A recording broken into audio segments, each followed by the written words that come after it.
ओम सजात्म स्वरूप परम गुरु शुद्ध चैतन्य स्वामी ने नमः।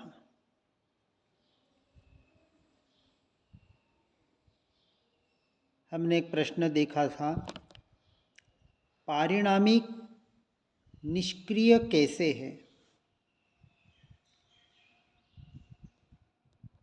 जानन क्रिया जो पर्याय है और पारिणामिक भाव द्रव्य रूप कहा है और द्रव्य को पर्याय से भिन्न कहा, सो कैसे। तो समाधान में बताते हैं, जानन क्रिया में ज्ञेयाकार विशेष तो पर्याय है तथा जानन क्रिया सामान्य स्वभाव अनादि अनंत प्रवाह रूप होने से नित्य रूप द्रव्य है।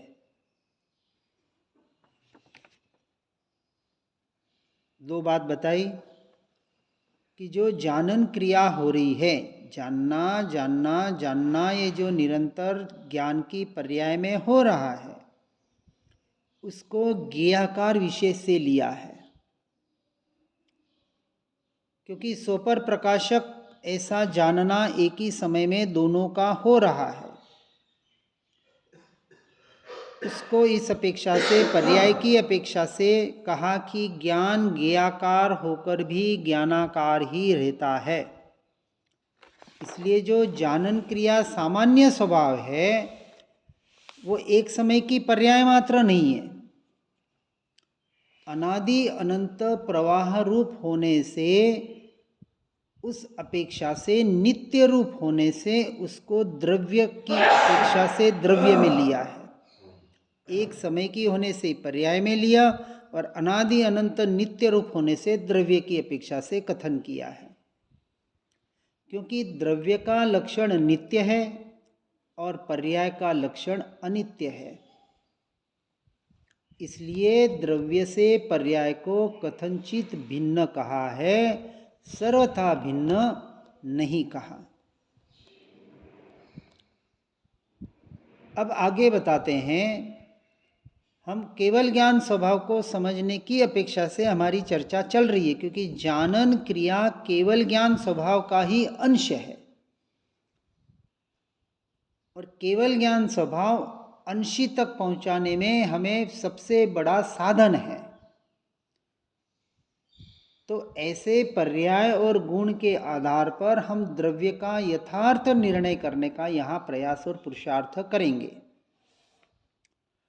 इसलिए सिर्फ जानन क्रिया को नहीं, रागादि परिणति और शुद्ध भावना परिणति को ही द्रव्य से कथनचित भिन्न कहा है, सर्वथा भिन्न नहीं। सो भी व्यवहार ने द्वारा ही द्रव्य पर्याय में संज्ञा संख्यादि से भेद कहे, सो कथन मात्र ही है, परमार्थ से भिन्न है नहीं, ऐसा ही श्रद्धान करना। ऐसा मोक्ष मार्ग प्रकाशक पृष्ठ 252 में आया।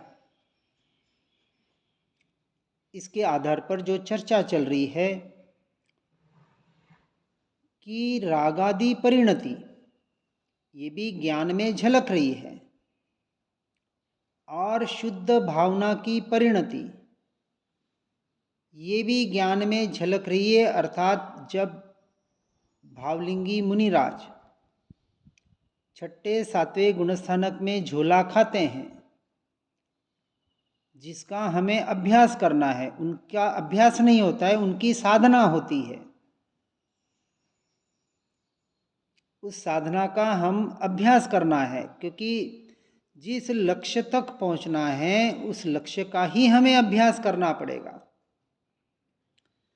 इधर उधर का अभ्यास करेंगे तो उस लक्ष्य तक पहुंचने में बहुत देर लगेगी। अब जिसे सोने की दुकान खोलनी है, अर्थात गोल्ड की, उसे कपड़े के बर्तन के दुकान पे बिठाया नहीं जाता है अनुभव के लिए, एक्सपीरियंस करने के लिए। जिसे जिस फील्ड में जाना होता है उसे उस फील्ड का ही अभ्यास कराया जाता है। यदि मुझे पर्याय में सिद्ध पर्याय को प्रकट करना है, मोक्ष पर्याय को प्रकट करना है, तो मुझे उसी लक्ष्य वाला अभ्यास करना पड़ेगा। जो साधना सिद्ध परमात्मा, साधना नहीं, जो सिद्ध परमात्मा के परिणाम हो रहे हैं, परिणमन हो रहा है, हर पर्याय जानन रूप परिणमित होते हुए भी हर पर्याय स्व से स्व में को ही जान रही है। एक समय की पर्याय भी पर की अपेक्षा से नहीं है। तो मुझे उसी का अभ्यास करना पड़ेगा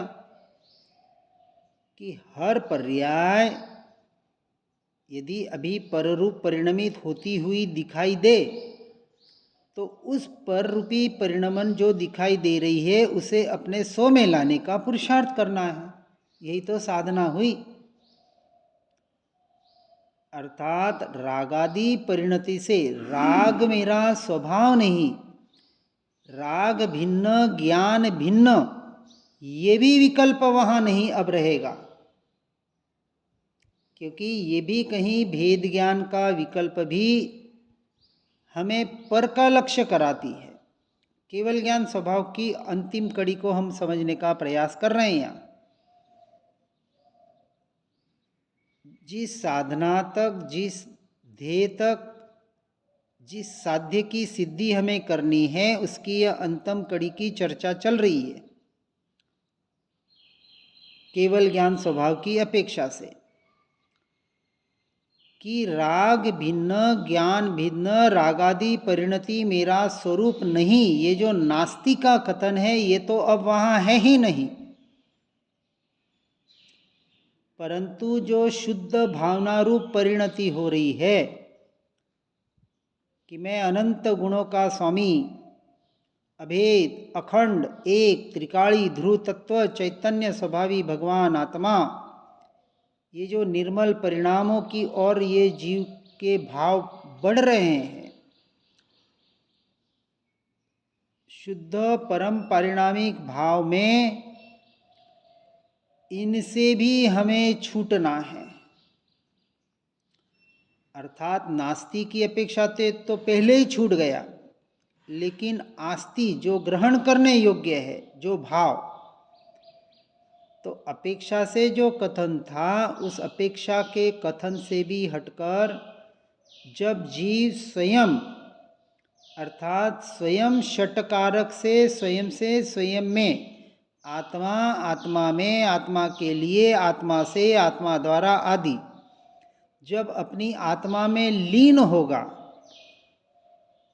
उस वक्त वास्तविक को अपना अनुभव कर पाएगा, उस वक्त वो अपनी अनुभूति में होगा। और ऐसे अनुभूति में निरंतर रहने का सच्चा पुरुषार्थ भावलिंगी मुनियों का होता है, और हमें भी इसी का पुरुषार्थ करने का अभ्यास करना है। ये हमारी वास्तविक सच्ची शुद्ध साधना होगी। इसलिए यहाँ बताते हैं कि शुद्ध पारिणामिक भाव को बंध मोक्ष परिणति से रहित कहा, और ज्ञान परिणति जानन क्रिया से रहित क्यों नहीं कहा, इसकी स्पष्टता करो, ऐसा एक प्रश्न किया है। प्रश्न वापस समझेंगे।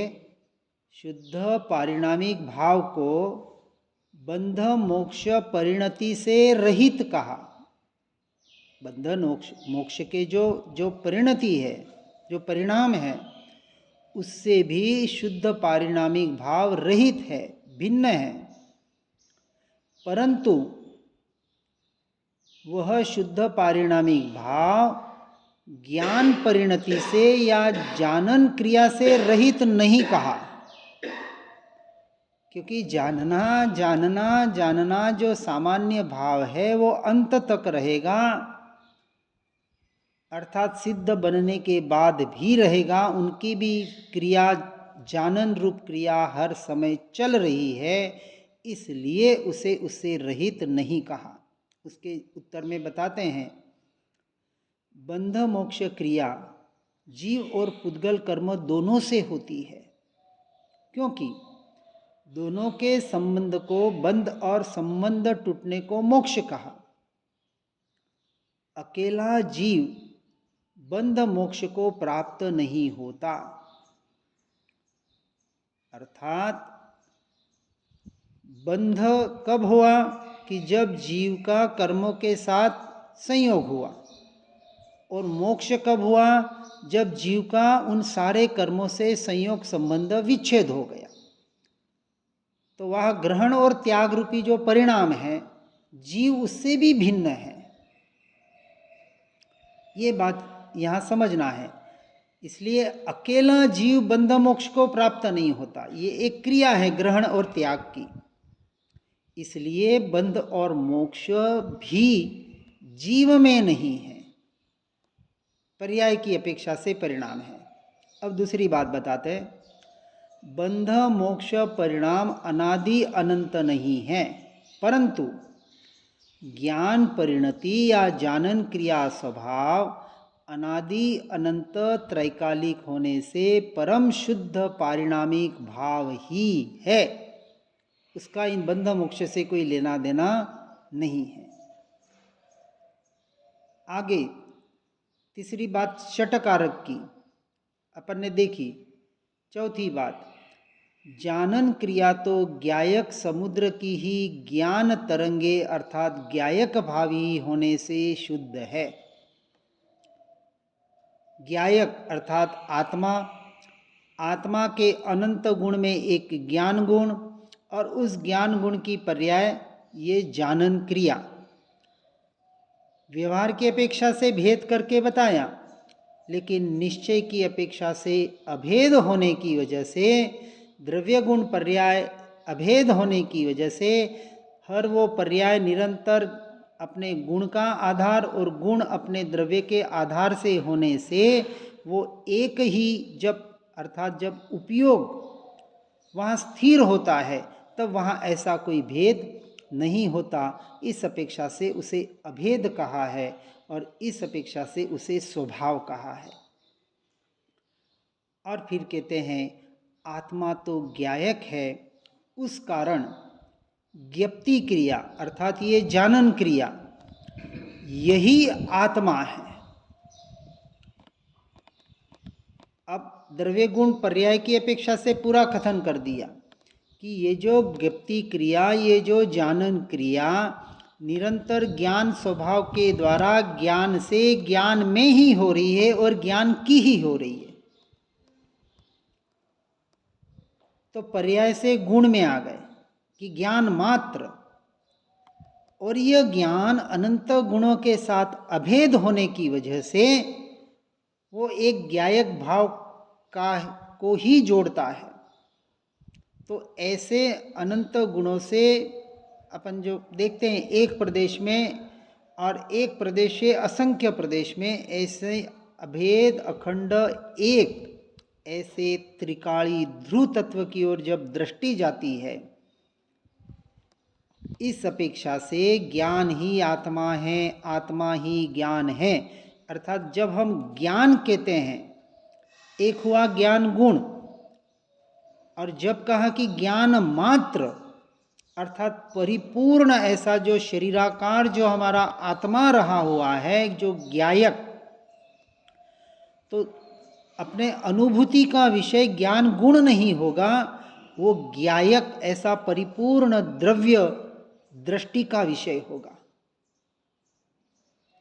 तो ज्ञान मात्र कहने से यहाँ मात्र का अर्थ ऐसा जो परिपूर्ण तत्व है, जो अनंत गुणों का असंख्य प्रदेशों का जो समूह मात्र है शरीराकार, ऐसा एक स्वतंत्र द्रव्य, ऐसा एक भाव भाषण, ऐसा एक अनुभूति का विषय करने का यहाँ पूरा प्रयत्न तात्पर्य हमें साधना में करना है। इसलिए वह आत्मा यानी कि मैं सतरूप द्रव्य दृष्टि से अहेतुक ही हूँ, निरपेक्ष ही हूँ। अब वहाँ कोई अपेक्षा नहीं, कोई आशा नहीं, कोई हेतु नहीं, अब कुछ भी नहीं। अर्थात जो किसी से उत्पन्न नहीं हुआ और जिसकी नित्य रूप ऐसी एक ज्ञप्ति जानन क्रिया चल रही है, उत्पन्न भी नहीं हुआ तो उसका व्यय होने का या नष्ट होने का भी कोई कारण नहीं है। ऐसा अनादि अनंत तत्व जो दृष्टि का विषय है, इस अपेक्षा से अपनी आत्मा को ग्रहण करके, ऐसी आत्मा की साधना करके उसी में लीन होने का हमें निरंतर प्रयास और पुरुषार्थ करना है। इसलिए अनंत धर्मों के समुदाय रूप से परिणत एक ज्ञप्ति मात्र भाव रूप से आत्मा स्वयं ही है। इसलिए आत्मा के ज्ञान मात्रता है, इसलिए ज्ञान मात्र कहा। अर्थात परस्पर भिन्न ऐसे अनंत धर्मों के समुदाय रूप से परिणमित जो एक जानन क्रिया है, उस जानन क्रिया मात्र भाव रूप से जो स्वयं ही है, इसलिए आत्मा के ज्ञान मात्रता कही गई है। उसका भाव पकड़ना है, शब्दों में नहीं जाना है। ये तो समझाने की शैली होती है, उस शैली की अपेक्षा से समझाने का प्रयास करते। बहुत जनों को ऐसा लगता है बहुत भारी भारी शब्द लग रहे हैं, जो जिन्होंने सुना है उनको नहीं लगता है, लेकिन जो जिनको ज़्यादा समय नहीं हुआ होते या बहुत भारी भारी भाषा आपकी लग रही है।